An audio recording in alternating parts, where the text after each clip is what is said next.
আমি আল্লাহ তোরে মরণ দিব। মরণ দেওয়ার পরে মরণটা কেমন? আল্লাহর হাবিব বলেন, মৃত্যু এমন কঠিন, জীবন্ত বকরির গায়ে থেকে চামড়া তুললে বকরিটার যেমন কষ্ট হয়, এর চাইতে 1000 গুণ কষ্ট হয় আজরাইলে যখন রুহুটারে বের করে লইয়া যায়। হ্যাঁ বন্ধু, মরণটা কেমন জানোনি? কয় মরণের সময়, রুহু নেওয়ার সময় তো কষ্ট হয়, কিন্তু রুহুটা নেওয়ার আগেই কিন্তু আরেকটা কষ্ট আছে। এই কষ্টটা আমার নবী বলেন রুহু নেওয়ার চাইতে আরো বেশি কষ্ট। এই কষ্টের নাম হলো সাকরাতুল মাউত। মরণের আগে একটা মরণ যন্ত্রণা, মরণের আগে একটা মরণ কামড়। এই আজরাইলে রুহুটা নেওয়ার সময় আপনারা যে ধাও মারবে, আজরাইলের চেহারা দেখায় রগগুলা টাস টাস করে ছিঁড়া যাইব, আপনার গায়ের মধ্যে স্যালাইন ঢুকবে না, এমন একটা তাফালিং মারবে স্যালাইন ডিসকানেক্ট হয়ে যাবে, স্যালাইন ভিতরে যাবে না, রগ ছিঁড়ে যাবে, হাড্ডিগুলো টাস টাস করে খুলে যাবে। ও যুবকের দৌল আমার দুতিয়ার পারদিগিরি পাড়ের বন্ধুরা, ও কুমিল্লার সদরের বাবারা, আমার নবী বলে সাকরাতুল মাউতের সময় আজরাইলে তোমার এমন ধাও মারবে, দাও দিতে দিতে যেখানে তোমার মরণটা লেখা আছে ওই জায়গার মধ্যে নিয়ে ফালাইব। ঘরের মানুষ মনে করবে পেটের ব্যথাই বুঝি কাটকাইতেছে। না না, এটা হলো মরণ কামড়, মরণ যন্ত্রণা। কিন্তু পাশে বাবা বসে আছে, এই যন্ত্রণা বোঝার কোনো ক্যাপাসিটি নাই। হসপিটালে ঢুকাইছে, মৃত্যুর সময় যে সাকরাতুল মাউতে হাড্ডিগুলা খুলে যায়, এটা ধরার মতো কোনো এক্সট্রা মেশিন আবিষ্কার হয় নাই। কথা বলেন ঠিক কিনা? আবার বানগুলা আস্তে করে ডিল করে দেয়, কত মায়া।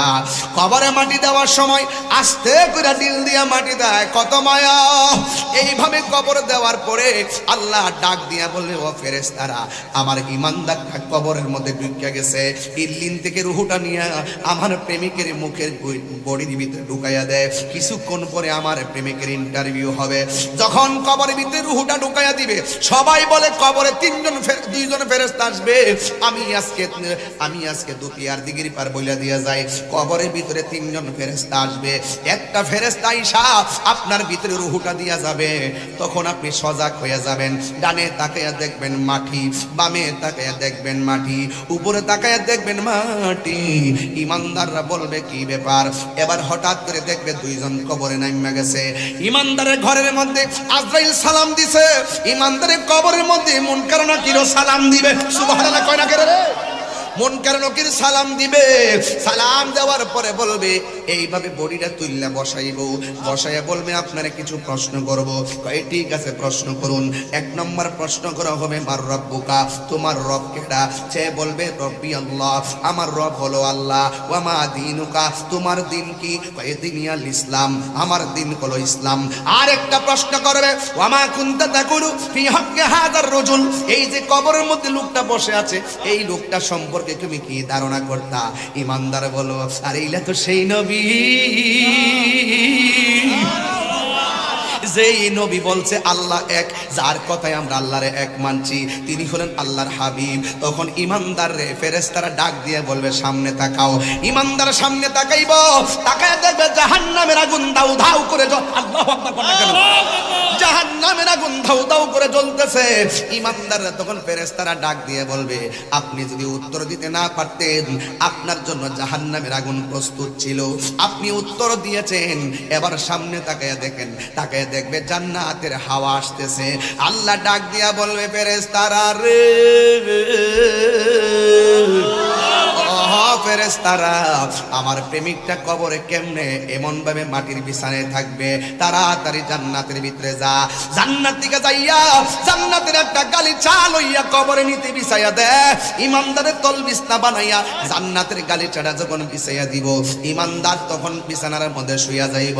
যেই মাত্র শুইয়া যাইব, ইমানদার তখন চোখের মধ্যে ঘুম ঘুম একটা ভাব আসবে। ঘুমাইতে যাইয়া তিনি এইভাবে ডান কাত হইব। যেই মাত্র ডান কাত হবে, ডান কাত হওয়ার পর সাউন্ড তুলে দেন, এই যখন ডান কাত হয়ে যাবে, ডান কাত হওয়ার পরে দেখবে একটা আলো জ্বলতেছে। ইমানদার বলবে, আমি একটু ঘুমামু, আমার কবরের ভিতরে তুমি কে গো? বিনা তারে আলো দিতেছো, তুমি কে? নাই। এবার আলোটা ডাক দিয়ে বলবে, আমার চিনো না? আমি কে জানোনি? আমি কইলাম তোমার দুনিয়ার সব নেক আমল। ওয়াবাশশিরিল্লাযীনা আমানু ওয়া আমিলুস সলিহাতি আন্না লাহুম জান্নাতিন তাজরি মিন তাহতিহাল আনহার। তুমি আমারে চিনো না, আমি হইলাম এ যুবক।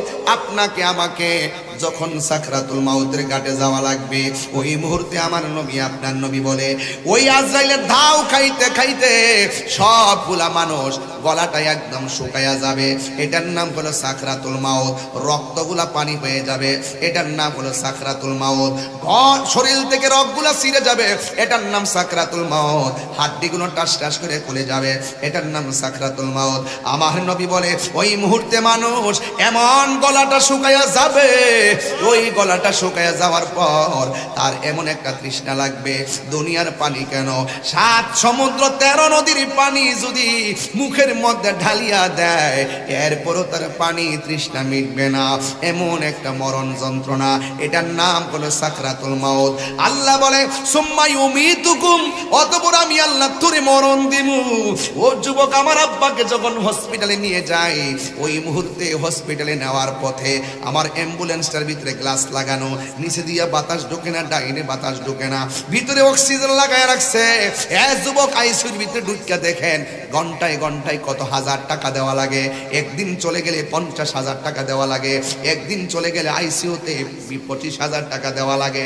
কিন্তু আল্লাহর দেওয়া নিয়ামত, অক্সিজেন ছাড়া আইসিইউ ছাড়া কিভাবে শ্বাস নিতেছি, অথচ 1 টাকা আল্লাহরে বিল দেওয়া লাগে না।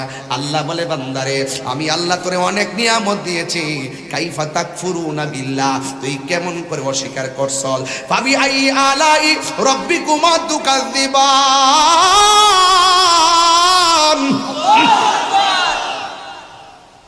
ও বান্দা, আমি আল্লাহর কোন কোন নিয়ামত কি তোমরা অস্বীকার করবা?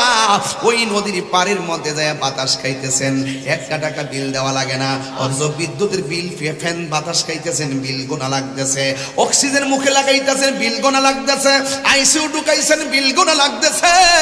কিন্তু আল্লাহর দেওয়া নিয়ামত, হাজার হাজার মানুষ রাত্র প্রায় 1:30টার কাছাকাছি বেজে গেল, কিন্তু আপনারা বসে আছেন। কিন্তু এই সময়ের ভিতরে সবাই স্বাধীনভাবে শ্বাস নিতেছেন, 1 টাকা বিল দেওয়া লাগে না। আল্লাহ বলে বান্দা, আমি আল্লাহ তোর যত নিয়ামত দিয়েছি, তুই যখন নিয়ামত পাইয়া বলবি আলহামদুলিল্লাহ, আমি আল্লাহ রাব্বুল আলামিন মিজানের পাল্লা যেদিন হাসরের ময়দানে জানাবো, আলহামদুলিল্লাহ আলা তামলাউল মিজান, আলা তামলাইল মিজান। পৃথিবীর মানুষ, তখন আমার নবী বলেন, তোমরা যখন মহব্বতে আলহামদুলিল্লাহ বলবা, আমার আল্লাহ রাব্বুল আলামিন হাসরের ময়দানে তোমার মিজানের পাল্লাটারে নেক দিয়া পরিপূর্ণ করে দিবে। আর জোরে জোরে কন্যা আল্লাহু আকবার। এই জন্য আমার যুবক, কি দিয়ে আওয়াজ বুঝাইতাম, আমার নবী আপনার নবী বলেন, মানুষ যখন বেঈমান হবে, আজরাইলের ধাওটা সহ্য করতে পারবে না। কিন্তু যদি ইমানদার হয়, ইমানদারের ঘরের মধ্যে দুতিয়ার দিকের পার ঘরের মধ্যে আজরাইল আসবে, আসার আগে দরজায় দাঁড়াইব। ইমানদার হইলে ইমানদারের সামনে আইসা আজরাইলে ইমানদারে সালাম দিব। এমন সালাম আমরার নসিব হইবনি। আমার নবী বলেন, মৃত্যুর পরে কেউ যদি জিহ্বা কামড় মারে, লক্ষণটা বেশি ভালো না। মৃত্যুর পরে কেউ যদি চোখ 2টা উল্টায় দেয়, লক্ষণ বেশি ভালো না। মৃত্যুর পরে কেউ যদি পায়খানা করে বাসায় দেয়, মৃত্যুর লক্ষণটা বেশি ভালো না। মৃত্যুর সময় যদি কেউ প্রস্রাব করে বাসায় দেয়, মনে রাখবা তার লক্ষণটা বেশি ভালো না। এবার সাহাবীরা বলে, নবী গো, ও মায়ার নবী, দয়ার নবী, তাইলে কোন লক্ষণটা ভালো? আমার নবী আপনার নবী বলেন, একটা মানুষ মারা যাওয়ার পরে যদি দেখো তার চেহারাটা হলুদ হলুদ ভাব ভাব হয়ে রয়েছে, দেখবেন এই দুতিয়ার দিঘির পারে অনেক মানুষ আছে, ক্ষেতের মধ্যে ধান কাটতে যায়, সারাদিন গরুর ঘাস কাটে, চেহারাটা একদম কালো। কিন্তু এই লোকটা যখন মারা যায়, কালো চেহারাটা গোসল টুসুল দেওয়াইয়া যখন কাফনের ভিতরে ঢুকাই, হাজার হাজার মানুষ বলে, তাকায়া দেখো না, চেহারাটার মধ্যে নূর চমকায়। সারা জীবন লোকটা কালো, মরার পরে নুরানি নুরানি বাপ। সারা জীবন চেহারাটা কালো। আমার নবী আপনার নবী বলেন, একটা মানুষ মারা যাওয়ার পরে যদি দেখো তার চেহারাটা কপালটা ঘামতেছে, মনে রাখবা এই লোকটার মরণের সময় আমি নবীর দিদারের মাধ্যমে মরণ হয়েছে। দেখা দাও রাসূলুল্লাহ তুমি, কাঁদে আশিক তোমার। এই বেশি লম্বা করতাম না, একদম মহব্বত নিয়ে লাস্টে কাইন্দা যাইবেন, বাড়িতে যাইবেন। এমনও হতে পারে চোখের পানি ফেলবেন আর আল্লাহ আপনাকে বান্দা থেকে আল্লাহর বন্ধু বানায় নিতে পারে। আমার সাথে বলুন, দেখা দাও রাসূলুল্লাহ তুমি, কাঁদে আশিক তোমার। আছো শুয়ে মদিনায় তুমি, ডেকে নাও রওজা তোমার। রাসূলুল্লাহ কি উপায় হবে আমার, রাসূলুল্লাহ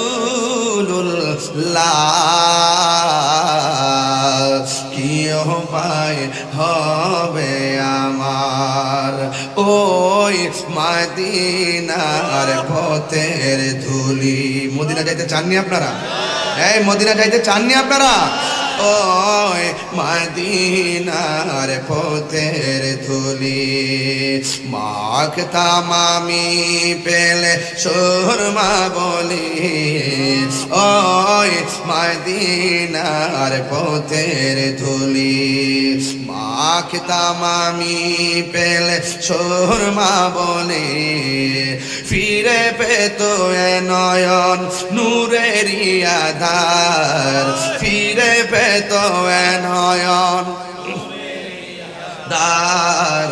ডেকে নাও রওজা তোমার। রাসূলুল্লাহ কি উপায় হবে আমার, রাসূলুল্লাহ কি উপায় হবে।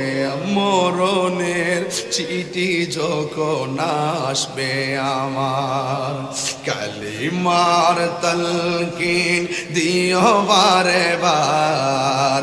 মরণের চিঠি যখন আসবে আমার, কালিমার তালকিন দিও বারে বার। প্রাণ ভরে দেখব চেহারা তোমার, প্রাণ ভরে আর ডেকে নাও রওজা তোমার। রাসূলুল্লাহ কি উপায় হবে আমার, রাসূলুল্লাহ কি উপায় হবে আমার। তোমার দেশে যাই কত আশিকান। কারা কারা মদিনা যাইবেন একটু মোবাইল লাইটটা জ্বালাই দেন না, দেখি না মনের আলোটা একটু মোবাইলে জ্বালাই দেন না, একটু জ্বালায় কোন না বাজান, একটু নাড়াচাড়া দেন, হাতটা নাড়াচাড়া দেন, ঘুম থাকবে না, একটু পরে চোখের পানি হাসবে রে বাবা। এই উসিলায় খবর একটু মোবাইলে লাইটটা জ্বালাইয়া দিয়ে বলেন, তোমার দেশে যাই কত আশিকান। দম পড়ে আছি বাংলায় তান, তোমার দেশে যাই কত আশিকান। দম পড়ে আছি বাংলায় তান, যেতে পারলাম না আমি দেশেতে তোমার, যেতে পারলাম তোমার। ডেকে নাও রওজা তোমার। রাসূলুল্লাহ কি উপায় হবে আমার, রাসূলুল্লাহ কি উপায় হবে আমার। একটু লাইটটা অফ করে মনের লাইটটা জ্বালাইয়া জবানটা খুললা কোনা ইয়া রাসূলুল্লাহ, এই আওয়াজে মানি না, জোরে কোন ইয়া রাসূলুল্লাহ। একটু আগে গজল গাইছি, গজলে বলছি তোমার দেশে যাই কত আসে কান, এই অধম পড়ে আছি বাংলায় তান। এই কথাটার ব্যাখ্যা তো আমার কাছ থেকে নিলেন না, না নিলে ওয়াজ বুঝবেন কেমনে? ওই যে তায়েফের জমিনে আমার নবী যখন গেল, ওই তায়েফের তাগড়া তাগড়া যুবকরা আমার নবীরে পাথর মারছে। আমার নবী বলে, তায়েফের জমিনের যুবকরা আমারে তোরা এমন ভাবে যে মারতেছস, মক্কার মানুষরে কিন্তু জানাইস না। এরপরে তায়েফের জমিনের বড় বড় পাথর নিয়ে নবীর বদন মুবারকে পাথর মারলো। আল্লাহর হাবিবের বদন মুবারকে জীবনে কোনোদিন মশা মাছি বসে না, ওই বদন মুবারকে পাথর মারছে। ওই যুবকরা পাথর মারে, আর বাংলার যুবকরা রাত্র 1:30টার পরে বৈশা বৈশা আমার নবীর মহব্বতের গান গাই। কথা বলেন না ঠিক কিনা? আওয়াজ করে বলো ঠিক কিনা বলো। আরো পরিষ্কার কথা বলতে চাই, একদম ডাইরেক্ট বলতে চাই, ওই তায়েফের জমিনে যুবক ছেলেরা আমার নবীকে পেয়ে পাথর মেরেছে। আমার নবীর বদন মুবারকে ওই উটের নারী বলি চাপিয়ে দিয়েছে, নবীর রক্ত মুবারক জড়িয়েছে, নবীর দন্ত মুবারক ভেঙেছে। আর ওই সময় যদি আমাদের দুনিয়ার দিগির পারের কুমিল্লার পোলাপানগুলো তায়েফের জমিনে থাকতো, ওই যুবকদের পাথরের সামনে এই ছেলেগুলো মুক্তা পাইতে দিত, আমার নবীর বদলে একটা পাথর লাগতে দিত না। কথা বলেন ঠিক কিনা বলেন?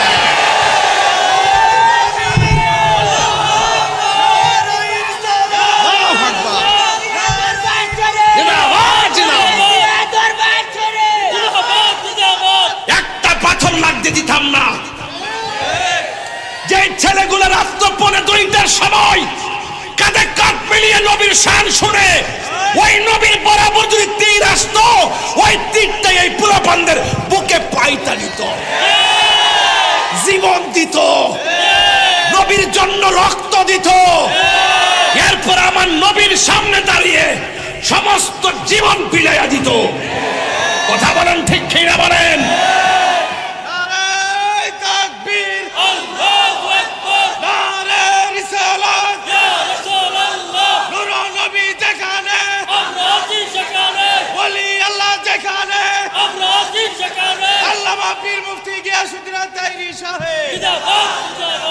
আল্লাহু আকবার, জোরে বলেন। আপনারা কি মনে এটা কি আছে তো ইনশাল্লাহ? এইরকম চিন্তা আছে তো ইনশাল্লাহ? আর না হলে রাত্রে 1:30টার সময় ভেবে বসে থাকতেন না। আমরা নবীর জন্য দেওয়া না। এই ছেলে তুমি দাঁড়াও, দাঁড়াও। ওয়াজ এখনো শুরু করি নাই, ভূমিকার মধ্যে আছি। আমি আপনাদের মন বুঝতেছি। যদি দেখি মনটা ঠিক আছে টাইম বাড়ামু, যদি দেখি ঘুম টানতাছে আস্তে করে শেষ করে দিমু। তুমি বলো, গত জুম্মা পড়ছো?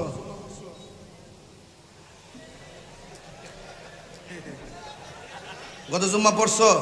আরে হাসেন কি লেগে? আমি কি এমনি দাঁড় করেছি? আপনারা আমার চিনেন না?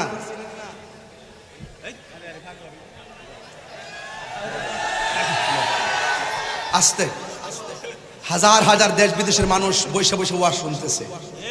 আপনারা যত প্রেম বিলাইবেন তারা শান্তি পাবে। এমন আচরণ করবেন না যে তারা ওখান থেকে বসে বলুক যে এখানে তামসা চলতেছে। এখানে তামাশা চলছে না, এটা প্রেমের খেলা চলতেছে, নবীর মহব্বতের খেলা চলতেছে। একটা কাম সাগর আর একটা প্রেম সাগর।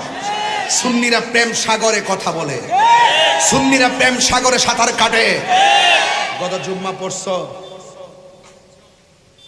কোন মসজিদে পড়ছো? উত্তর মাঝিগাছা। নামাজ যে পড়ছো কবুল হয়েছে কিনা জানো নি? 5 ওয়াক্ত নামাজ পড়ো? মাঝে মাঝে গ্যাপ যা। গত ঈদের নামাজ পড়ছো নি? আর কথা বলি না তো, আমার একটা উদ্দেশ্য আছে না। গত ঈদের নামাজ পড়ছিলেন, কবুল হয়েছে কিনা জানো নি? আচ্ছা, রমজানে রোজা রাখছিলেন, কবুল হয়েছে কিনা জানো নি? জানোস কিতা? কি জানো? তুমি যেমন জানো না, আমিও জানি না। এই আমল এবার ইমানদার বড় খুশি হয়ে গেছে। ইমানদার তখন আবার বাম কাঁধে শুইব, বাম কাঁধে শুইয়া দেখবে আরেকটা নূরের বাতি জ্বলতেছে, আরেকটা নূরের বাতি জ্বলতেছে। ইমানদারে বলবো তুমি আমার কেন, তুমি কে গো? ওই আলোটা ডাইরেক্ট বলবে আমরা দুনিয়ার কোনো চাঁদের আলো না, আমরা দুনিয়ার কোনো সূর্যের আলো না, আমি কেডা জানোনি, আমি হইলাম তোমার দুনিয়ার কোরআন তেলাওয়াত। দুইজন দুই দিক দিয়ে আলো দিয়ে দিব, ইমানদার কবরের মধ্যে ঘুমাইয়া যাইব। এ বন্ধু রে, ও বন্ধু, কি দিয়া ওয়াজ বুঝাইতাম, আর একটু বাংলা বুঝাইয়া দিয়া যায়।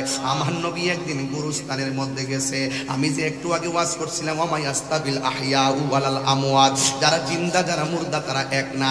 ইন্নাল্লাহা ইউসমিউ মাইয়াশা, নিশ্চয়ই যারা ইমানদার, যারা যাকে আল্লাহ ইচ্ছা করে তাকে আমার আল্লাহ ওই কবরের আযাব দেখার ক্ষমতা দেয়। তাই তো আমার নবী, আপনার নবী রাহমাতুল লিল আলামিন একটা গুরুস্থানের মধ্যে গেছে, গুরুস্থানের মধ্যে যাইয়া আমার নবী তাকায়া দেখতেছে, গুরুস্থানের যে কবরের দিকে তাকায় আমার নবী শুধুমাত্র মুস্কি হাসি দেয়। সাহাবীরা, আল্লাহু আকবার জোরে হবে, সাহাবীরা ডাক দিয়া বলে ইয়া রাসূলুল্লাহ, নবী গো,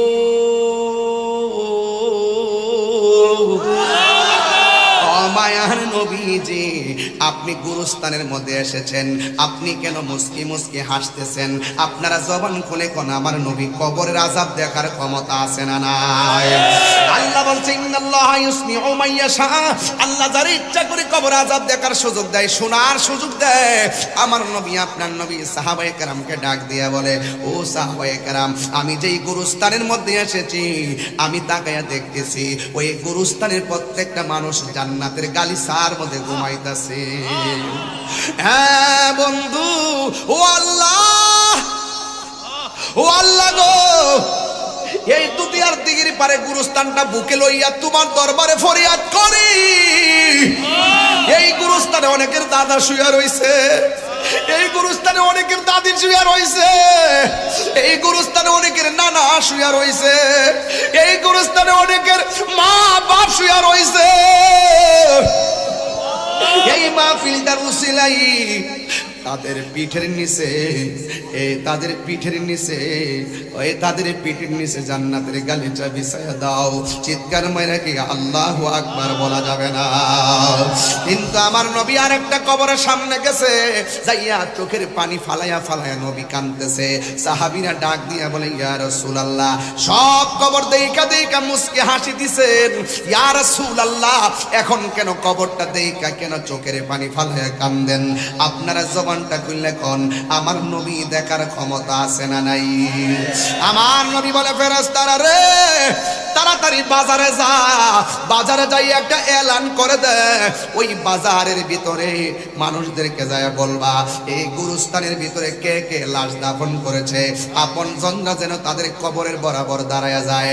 এবার যখন সাহাবীরা ঘোষণা করলো সব মানুষ গুরুস্থানে আইসা যার যার আপন জনদের কবরের বরাবর দাঁড়ায় গেছে, আর সাহাবীরা অপেক্ষা করতেছে ওই কবরের কাছে কে আসে, যে এই কবরের কাছে আমার নবী চোখের পানি ফালায়া কাঁদছেন। নবী আমার কেন কাঁদলেন আর এই কবরটা কার দেখার জন্য তারা অপেক্ষিত।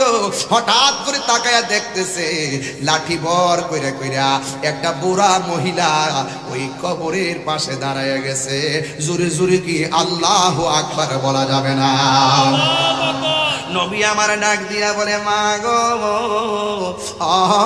মা, এই কবরের পারে দাঁড়ায় কাঁদতেছে, এই কবরের পারে যে আপনি দাঁড়াইলেন আমি নবী জানতে চাই এই কবরটা কার? ডাক দিয়া বলে এই কবরটা আমার সন্তানের কবর। এই কবরের সন্তানটা কেমন আছে আপনি জানেননি? কই না আমি জানি না, আল্লাহ এবং তার বন্ধু নবী ভালো জানে। আমার নবী ডাক দিয়া বলে মা, এই কবরে যদি আপনার সন্তান থাকে, এই গুরুস্থানে সবার বডির নিচে জান্নাতের গালিচা, একমাত্র আপনার সন্তানের নিচে জাহান্নামের গালিচা। এই কথা যেই মাত্র মা দুঃখিনী শুনছে, শোনার পরে কান্না না কইরা মুস্কি মুস্কি হাসতেছে। নবী আমার ডাক দিয়া বলে, মা আপনি কেন হাসতেছেন? কই আমার সন্তান আযাবে আছে, আল্লাহ আমার বদদুয়া কবুল করে বালাইছে। এই সন্তানটার আমি 10 মাস 10 দিন গর্ভে ধারণ করেছি। আমি ঘুমাইয়ে গেছি, আমার সন্তান আমার পেটে লাথি দিছে। সারা রাত আমি কান্না কান্না রাত্র পুয়াইলাম, কিন্তু আমি কাউকে কান্নার রহস্য বলি নাই। চোখের পানি মুছে মুছে আমি সামনে কথা বলতাম। খাবারের প্লেট নিয়ে বসছি, আমার সন্তান আমারে পেটের মধ্যে লাথি মারছে। ওই লাথি মারার পর আমার প্লেট আমি না খাইয়া রাইখা দিলাম, কিন্তু আমার সন্তানের এই কষ্টের কথা আমি বলি নাই। আমি তিলে তিলে সন্তানটারে প্রসব করাইলাম। প্রসব করার পরে আমারে মানুষে বলছে প্রসব করার সময় নাকি আমি বেহুশ হইয়া গেছি। আমার জাদুমণিরে প্রসব করতে যাই আমি বেহুশ হইয়া গেলাম। আমার সন্তানটারে আমি দুধে কুলে পিঠে কইরা আমি মানুষ বানাইলাম। সন্তান যত প্রতিষ্ঠিত হইতেছে, আমার বয়স হইতেছে, আমি বেকার হয়ে গেছি। আগের মতো আর আমি কাজ করতে পারি না। কিন্তু সন্তান যখন বুঝে হয়েছে, তখন সন্তান আমারে কষ্ট দেওয়া শুরু করেছে। কষ্টের মাত্রা এমন ভাবে বেড়ে গিয়েছে, আমি কষ্টের কথা কাউরে বলতে পারি নাই। শেষ পর্যন্ত কষ্টের পরিধি আমি দেয়ালে পিঠ টেকা গেছে। ওই মুহূর্তে আমি আল্লাহরে বলছি, আল্লাহ আমার সন্তানকে আমি এত মায়া করলাম, আমার সন্তান আমাকে কষ্ট দিয়েছে, আল্লাহ তুমি তারে কষ্ট দিও। আল্লাহ যে আমার বদদুয়াটা কবুল করছে, আমি ফাগুলনির ডাকটা যে আল্লাহ শুনছে, এই জন্য আমি হাসতেছি। চিৎকার মেরে কি আল্লাহু আকবার বলা যাবে না? তার দ্বারা প্রমাণ হয়ে গেল মা বাবা বদদুয়া দিলে কবুল হয় কি হয় না? আরো জোরে বলো, হয় কি হয় না? ওই মা বাবা বদদুয়া দিয়েছেন। এবার আমার নবী আল্লাহর ডাক দিয়ে বলে, আল্লাহ মহিলাটা তো সন্তানের কষ্টের আওয়াজ শুনে নাই, মহিলাটা তো সন্তানের কষ্ট দেখে নাই, আমি নবী কষ্ট দেখেছি। তোমার কাছে ফরিয়াদ করি, তুমি ওই মহিলাটারে সন্তানের আযাবটা দেখাইয়া দাও। এবার মহিলাটার সামনে সন্তানের আযাবের স্বরূপ উন্মোচন করা হলো। ওই মুহূর্তে মা তাকায়া দেখে সন্তানটা জাহান্নামের গালিচার মধ্যে পড়তেছে আর কাঁদতেছে। ওই কান্না দেখা মার পাথর মন নরম হয়ে গেছে, নরম হয়ে গেছে। নবীরে ডাক দিয়া বলে, নবী গো, ও মায়ার নবী, আমি বদদুয়া দিলে যদি আমার সন্তানের এত কঠিন শাস্তি দিব, আমি জিন্দেগি তো আমার সন্তানের জন্য আমি কষ্ট পেয়ে অভিশাপ দিতাম না। ও নবী আল্লাহরে বলেন না, আমার আল্লাহ যেন আমার জাদুমণির কবর আযাবটা হালকা করে দেয়। আমি আমার সন্তানটারে মাফ করে দিলাম। দেখছেন নি মা কেমন জিনিস? মা তুমি আমার আগে যেও না গো মরে, মা তুমি আমার আগে যেও না গো মরে। আমি কেমন করে দেব মাটি,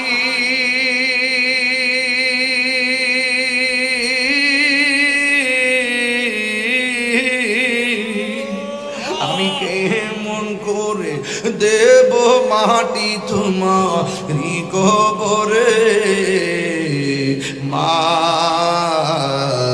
তুমি আমার আগে যেও না গো মরে, মা তুমি আমার আগে যেও না গো মরে।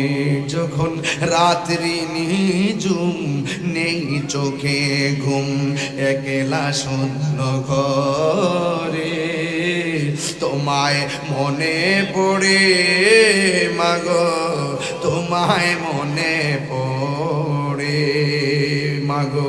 তোমার মতো লয় না কেহ আমায় কোলে টানি, আঁচল দিয়ে মুছে না কেউ, আঁচল দিয়ে মুছে না কেউ আমার চোখের পানি।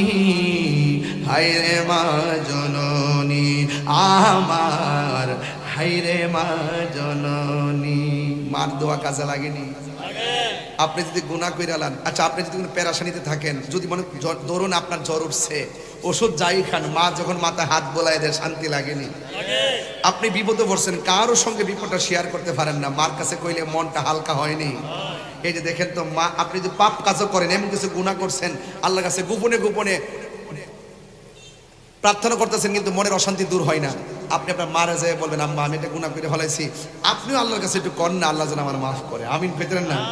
কারণ মা বাপের দুয়ার মাঝখানে কোনো পর্দা থাকে না।